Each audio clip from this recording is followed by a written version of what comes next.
Movie की कहानी शुरू होती है एक आदमी से जिसका नाम एंडी डुफ्रेन होता है। वह मेन में एक बैंकर होता है। वह अपनी बीवी और उसके प्रेमी के घर के सामने अपनी कार लेकर खड़ा होता है। उसके हाथ में बंदूक होता है। वह बंदूक लेकर आगे बढ़ता है उन दोनों को मारने के इरादे से। अगले सीन में हमें कोर्ट रूम नज़र आता है जहां डुफ्रेन को सज़ा दी जा रही है।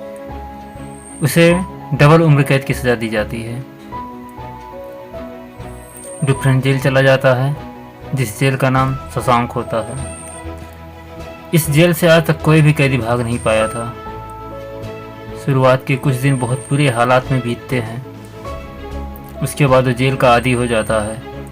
डुफ्रेन वहाँ कई दोस्त बनाता है जिनमें से एक होता है रेड। रेड डुफ्रेन के लिए हर तरह की चीज़ें जेल में ही इंतज़ाम करवा देता है, जैसे सिगरेट, माचिस या कोई अन्य चीज़। एक बार एंडी रेड से कहता है कि एक हथौड़ी और एक टेस्ट का एक फ़ोटो चाहिए। रेड एंडी से कहता है, क्या तुम उस हथौड़ी से जेल में सुरंग बनाना चाहते हो? एंडी कहता है कि जब वो हथौड़ी आएगी तो तुम खुद समझ जाओगे। रेड एंडी को यह आगाह भी करता है कि वो उसे 3 कैदी को दिखाता है और बताता है कि उन तीनों की तुम पर गंदी नज़र आए। इस पर एंडी रेड से कहता है, मैं उनसे बता दूं कि मैं गे नहीं हूं। तो इस पर रेड कहता है कि इससे कोई फ़र्क नहीं पड़ेगा। एंडी के कहने पर रेड उसके लिए हथौड़ी और पोस्टर मंगवा देता है। और जब वो हथौड़ी को देखता है तो मन ही मन सोचता है कि इस हथौड़ी से सुरंग बनाने में तो 600 साल लग जाएंगे। दरअसल एंडी को पत्थर तराशने का शौक होता है, इसलिए ये हथौड़ी मंगवाई होती है। अब कुछ दिनों बाद वो 3 लोग जिनकी एंडी पे गलत नज़र होती है वो एंडी को पकड़कर उसका शारीरिक रूप से शोषण करते हैं और ये सिलसिला 2 साल तक चलता रहता है। एंडी ने इसकी कोई शिकायत किसी से भी कभी नहीं की। एक दिन छत की मरम्मत के लिए कुछ सैनिकों को चुना जाता है। इसमें रेड और एंडी भी होते हैं। यहाँ पर जो उनका इंचार्ज होता है जिसका नाम हेडली होता है और थोड़ा परेशान होता है और अपने साथियों को बताता है कि मेरे भाई ने मेरे नाम $30,000 किए, लेकिन इसका कोई फ़ायदा नहीं है क्योंकि सारा का सारा पैसा सरकार को टैक्स के रूप में चला जाएगा। एंडी और उसके साथी भी इस बात को सुन रहे होते हैं। एंडी हेडली के पास जाता है और पूछता है कि क्या तुम अपनी बीवी पे भरोसा करते हो? ये सुनकर हेडली को गुस्सा आ जाता है और एंडी को पकड़ कर छत के किनारे पे ले जाता है। लेकिन इससे पहले कि वो उसे नीचे फेंके, एंडी उसे बताता है कि गवर्नमेंट का एक रूल होता है जिसके हिसाब से कोई भी व्यक्ति अपनी बीवी को पूरे लाइफ में $60,000 तक गिफ्ट कर सकता है और इस पैसे पर किसी भी तरह का कोई टैक्स नहीं लगता है। इस काम के लिए तुम्हें एक वकील की ज़रूरत पड़ेगी, लेकिन ये काम मैं आपके लिए फ्री में कर दूँगा। बदले में तुम मेरे साथियों को 3-3 बियर पिला देना। और हम अगले दिन देखते हैं कि एंडी के सभी साथी छत पर बियर का मज़ा ले रहे होते हैं, यानी कि एंडी ने हेडली का काम कर दिया होता है। अब कुछ दिनों बाद जेल में सभी कैदियों को फिल्म दिखाई जाती है। एंडी उस कमरे से बाहर चला जाता है क्योंकि वही फिल्म बार बार उनको दिखाई जाती है। पर जब वो कमरे से बाहर जाता है तब वो 3 लोग जो बार बार उसका शारीरिक शोषण करते हैं उसे पकड़ लेते हैं और उसके साथ एक बार फिर ज़बरदस्ती करना चाहते हैं। पर एंडी उनमें से जो उनका हेड होता है उसके सर पर वार कर देता है, जिस वजह से वो एंडी को बहुत बुरी तरह से मारते हैं, जिसकी वजह से वह 1 महीने के लिए हॉस्पिटलाइज हो जाता है। और साथ में जिसने उसे मारा होता है उसे 1 हफ्ते के लिए काल कोठरी में डाल दिया जाता है। 1 हफ्ते बाद जब वह अपने काल कोठरी से निकलकर अपने सेल में जाता है तो उसे एक अफसर द्वारा बहुत मारा जाता है, जिससे वह हमेशा के लिए अपंग हो जाता है। यह वही अफसर होता है जिसका एंडी ने $30,000 का टैक्स बचाया था। अब कुछ दिनों बाद जो जेल का वार्डन होता है वो एंडी के सेल में आता है और उसकी तलाशी करवाता है। दरअसल तलाशी एक बहाना होता है। उसको अफसर ने बताया होता है कि एंडी ने कैसे उसके $30,000 बचाए थे, इसलिए वो एंडी से मिलना चाहता है। एंडी के हाथ में बाइबल होता है जिसे वो ले लेता है और उसे भी बाइबल पर बहुत विश्वास होता है। एंडी के सर में बहुत से एक्ट्रेस के पोस्टर होते हैं और साथ में एक एक्ट्रेस का बहुत बड़ा पोस्टर भी।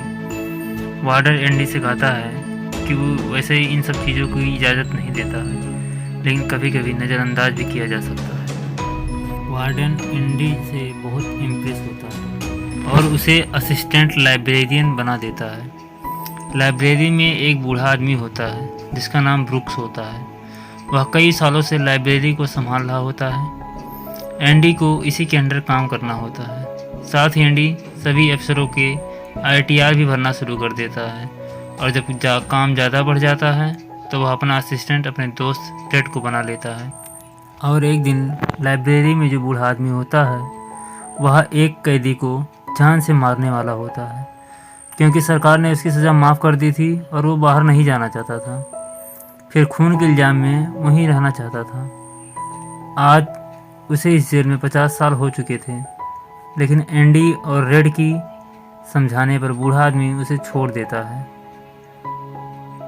जेल से छूटने के बाद लाइब्रेरियन ब्रुक्स को बाहर की दुनिया बहुत अजीब लगती है और वह अपने आप को उसमें ढा नहीं पाता है और एक दिन सुसाइड कर लेता है।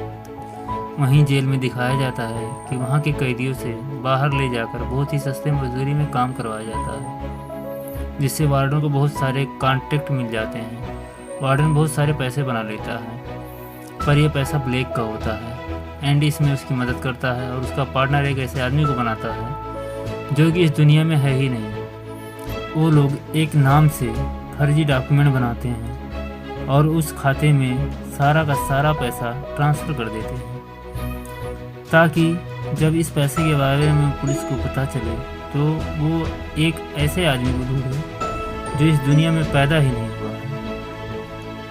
अब 1965 में जेल में एक टॉमी नाम का कैदी आता है जो जवान होता है और कई जेलों में जा चुका होता है। एक दिन टॉमी रेड से पूछता है कि एंडी को जेल कैसे हुई। रेड उससे बताता है कि वह एक बैंकर है और उसने अपनी बीवी और उसके बॉयफ्रेंड का कत्ल कर दिया था। फिर टॉमी रेड और एंडी को बताता है कि एक जेल में एक कैदी से मिला था जिसने एक औरत और उसके बॉयफ्रेंड का कत्ल किया था। उसका पति भी बैंकर था और उस बैंकर को उसकी पत्नी और उसके बॉयफ्रेंड के कत्ल के इल्ज़ाम में सज़ा हो गई थी। हमें यहाँ पता चलता है कि एंडी बेगुनाह था। फिर एंडी वार्डन के पास जाता है और बताता है कि वह बेगुनाह है और उसे छोड़ दिया जाए टॉमी की गवाही पर, लेकिन वार्डन उसे बाहर नहीं जाने दे सकता था क्योंकि उसका भला मनी वही संभाल रहा था। एंडी उसे इनडायरेक्टली धमकी भी देता है कि ब्लैक मनी के बारे में किसी को कुछ भी नहीं बताएगा। इस पर वार्डन गुस्सा हो जाता है और 1 महीने के लिए एंडी को कालकोठी में डाल देता है और साथ में ही टॉमी को मार देता है, क्योंकि उसकी गवाही से एंडी रिहा हो सकता था। वार्डन एंडी के पास जाता है और बताता है कि टॉमी जेल से भाग रहा था इसलिए मारा गया, लेकिन एंडी वार्डन का काम करने से मना कर देता है और वार्डन उसको 1 महीने और सज़ा बढ़ा देता है। अब 2 महीने बीतने के बाद एंडी रेड से मिलता है और उसे बोलता है जेल से छूटने के बाद एक जगह पे जाना, वहाँ पर कुछ रखा है। इसके बाद एंडी वार्डन का काम करने चला जाता है और उसके सारे काम ख़त्म करने के बाद सारे डॉक्यूमेंट एक ख़ास तिजोरी में रखता है। इसके बाद वार्डन उसको अपने कपड़े देता है और कहता है कि इसको इस्त्री करवा देना और जूते शीशे की तरह चमका देना। अब एंडी अपने कमरे में आता है और रेड बहुत परेशान होता है। सुबह सभी सेल्स खुलते हैं तो एंडी सेल से बाहर नहीं आता और जब गार्ड उसके सेल के पास पहुंचता है तो पूरी तरह से हैरान रह जाता है। वही वार्डन को दिखाया जाता है जो अपने जूते पहनने के लिए निकाल रहा होता है, पर उस बॉक्स में उससे नहीं एंडी के जूते होते हैं। और तभी सायरन बजता है और ये सायरन होता है किसी कैदी के भागने का। वार्डन एंडी के सेल में जाता है। यहाँ पर रेड को बुलाया जाता है और पूछा जाता है कि एंडी कहाँ है। रेड कहता है मुझे क्या पता। वार्डन गुस्से से वहाँ रखे पत्थर उठाकर दीवार पे की पोस्टर पे मारता है। तभी एक पोस्टर में होल दिखाई देता है जिसको दिखाया जाता है कि वह एक सुरंग है। यह देख सभी हैरान रह जाते हैं क्योंकि यह दीवार बहुत मजबूत होती है। फिर दिखाया जाता है कि सभी गार्ड्स एंडी को ढूंढते हैं। तभी उन्हें जिस तरफ से एंडी भागा था वहाँ उसके कपड़े और वही हथौड़ी मिलती है जिसे 20 साल पहले एंडी ने रेड से मंगवाया था। 20 साल एंडी लगातार दीवार को काटकर सुरंग बना रहा था और उसकी मिट्टी थोड़ी थोड़ी करके ग्राउंड में बिखेर देता था। और दिखाया जाता कि जब एंडी अंतिम बार वार्डन का काम करने गया था तो सारे डॉक्यूमेंट अपने साथ लेकर सेल में आ गया था। और रात में जब लाइट बंद हो जाती है तब एंडी उस सुरंग से निकलकर गटर के रास्ते बाहर निकल जाता है, जिस जेल से आज तक कोई नहीं भाग पाया था। अगली सुबह एंडी उस बैंक में जाता है जहाँ पर वार्डन का सारा काला धन होता है। ये धन एक ऐसे आदमी के नाम पे होता है जो इस दुनिया में होता ही नहीं है। दरअसल एंडी जेल से ही उस आदमी का हस्ताक्षर करता था। साथ ही एंडी के पास उस आदमी के नाम के सारे डॉक्यूमेंट होते हैं। इसलिए एंडी बैंक में जाकर सारे पैसे निकाल लेता है और ये पैसे होते हैं लगभग 2.95 मिलियन। यानी कि एंडी न केवल आज़ाद हो गया है बल्कि बहुत सारा पैसा भी उसके पास हो गया है। एंडी वार्डन के सारे काले चिट्ठों के डॉक्यूमेंट होते हैं जो वो प्रेस को भेज देता है और अगले दिन पुलिस वार्डन को गिरफ्तार करने के लिए जेल जाती है, लेकिन वार्डन खुद को गोली मार चुका होता है। कुछ दिन बीतने के बाद रेड की सज़ा भी माफ़ हो जाती है, लेकिन लाइब्रेरियन बुक्स की तरह रेड भी सुसाइड करने की सोचता है। पर तभी उसे एंडी की वो बात याद आती है जो उसने कहा था। वो एंडी द्वारा बताई गई जगह पे जाता है तो वहाँ पर वह एक लिफाफा पाता है जिसमें कुछ रुपए होते हैं और एक लेटर होता है। ये लेटर एंडी का होता है जिसमें लिखा होता है कि वो जगह तुम्हें याद है जो मैंने तुम्हें जेल में बताई थी। तब रेड कहता है जियाते नो, और आगे लिखा होता है तुम इस जगह आ जाओ, मैं तुम्हारा इंतज़ार कर रहा हूँ। इसके आगे एंडी ने लिखा होता है कि उम्मीद अच्छी चीज़ होती है, बल्कि सभी अच्छी चीज़ों में सबसे अच्छी और अच्छी चीज़ कभी नहीं मरती। इसके बाद रेड उस जगह पहुंच जाता है। ये वो जगह होता है जिसका सपना एंडी ने जेल में ही देखे थे और रेड ने एंडी से कहा था उम्मीद अच्छी नहीं होती। उम्मीद इंसान को पागल तक कर देती है, पर उम्मीद दुनिया की सबसे अच्छी चीज़ है जिसकी बदौलत एंडी न केवल 20 सालों में सुरंग बना पाया बल्कि उसने वो सब कुछ भी हासिल कर लिया जो वो अपनी ज़िंदगी में पाना चाहता था। एंडी का जेल से भागना फिल्म का सबसे हैरान कर देने वाला पार्ट है। वो इंसान 20 साल जेल में रहने के बाद भी भाग जाता है।